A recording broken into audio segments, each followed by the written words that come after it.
Welcome to Local Edition. I'm Brad Pomerance in Sacramento today and joined by Senator George Runner. He's a member of the Board of Equalization.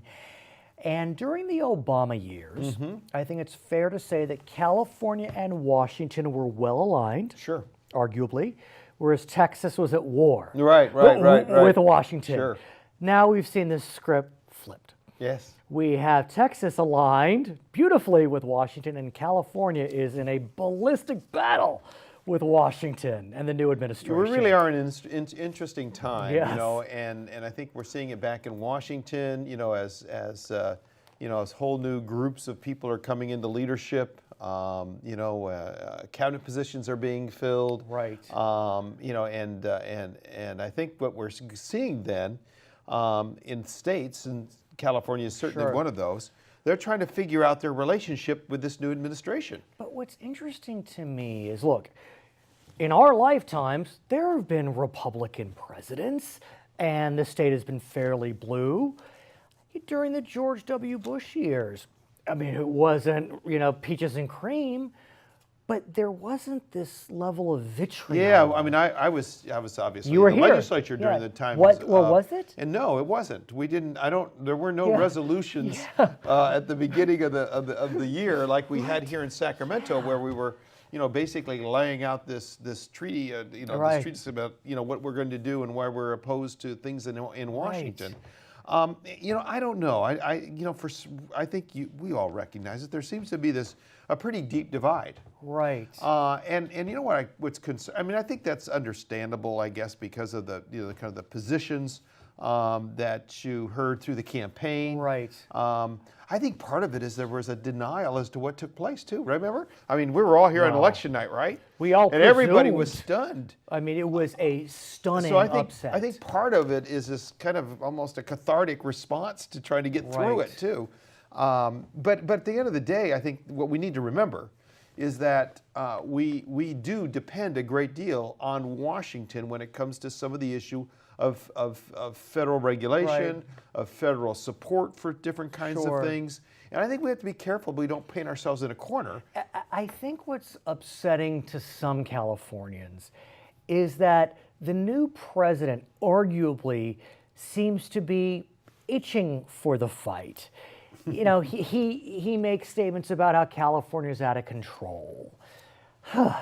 That's a tough one. We all want our president to do well. We start with this reservoir of goodwill. Clearly, we and again, these are temperaments and personalities that we deal with, right? And we'll see what the long-term outcome of that is.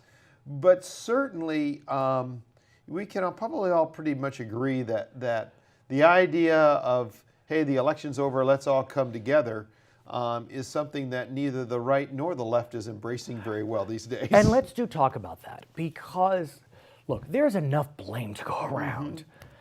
But could one argue, sir, that Donald Trump won the election? He is now our president. He is the president of our 50 United States. Act as the president of all 50 United States. I think that's a reasonable request and hope at that point.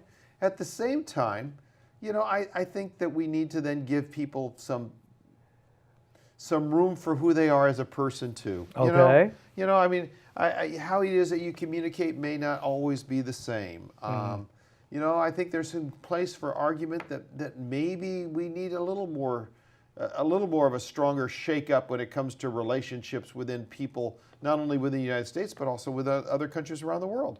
So I think those are all reasonable issues. And I think what we need to do is kind of sit back and watch and see what happens for a while, rather than react the way that I think I've seen. Because here's what I know takes place. Please, sir. What I know takes place, for instance, is we have these high debated moments on the floor over there in the legislature here in California saying, we condemn this, we don't like this, we don't want this.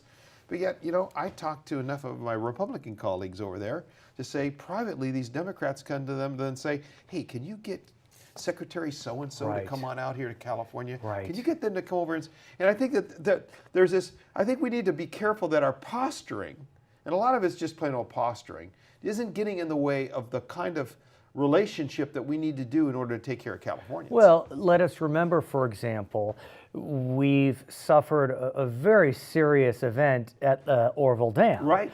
And arguably, we need federal assistance. I heard, Right. just right the night Yeah. that night that it was happening, I heard the governor, declaring the emergency, calling on Washington to try to, for services. And again, I don't think that somehow somebody's going to then, say, oh, that's California, we don't go help them. But I think at the end of the day, we have to understand, well, we do have this symbiotic relationship, and we need to be able to build relationships. And so we need to have somebody who we are calling on the phone, who is sympathetic, who wants to help, who wants to provide services. I wonder if someone like George Runner can act as a bridge. Because look, I know you're George Runner, but you're one of very few, I guess you're not technically elected entirely statewide, but you're a statewide elected official. There are two of you and Diane Harkey. You represent 10 million Californians. That's as big as the state of Michigan. Can you? Well, I think it's going to be incumbent upon all of us, whether it's myself. No, but I'm going to push you a bit, if you don't mind, because look, not only do you represent 10 million Californians, but you've been in the Assembly, you've been in the Senate, you have a view that a lot of folks don't have. You know California, you know our state government. Can you be a bridge? Can you be that bridge? I think we all need to be. And I'm glad to be able to do what I can do, in that process. But ultimately, I think it's going to be an important time for us to not be waving red flags and posturing in order to somehow beat our chest and play to the most angry parts of our supporters.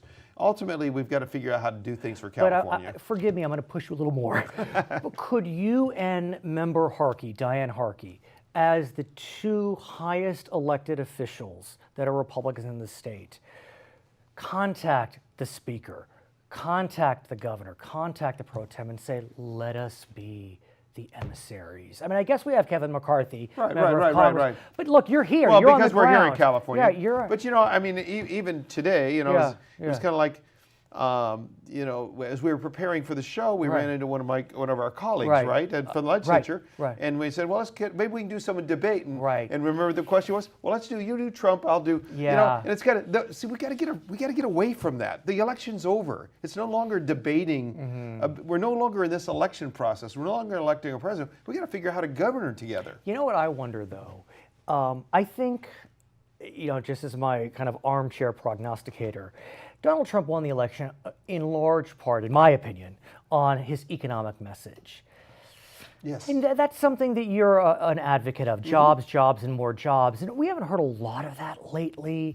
Is that something that you can push on behalf of California? I do believe it was an economic message, and I believe that's why it is that you saw some of those states that traditionally were Democrat that flipped simply because the Democrats had almost a coastal view, and they missed what was happening in the center of the nation. Clearly.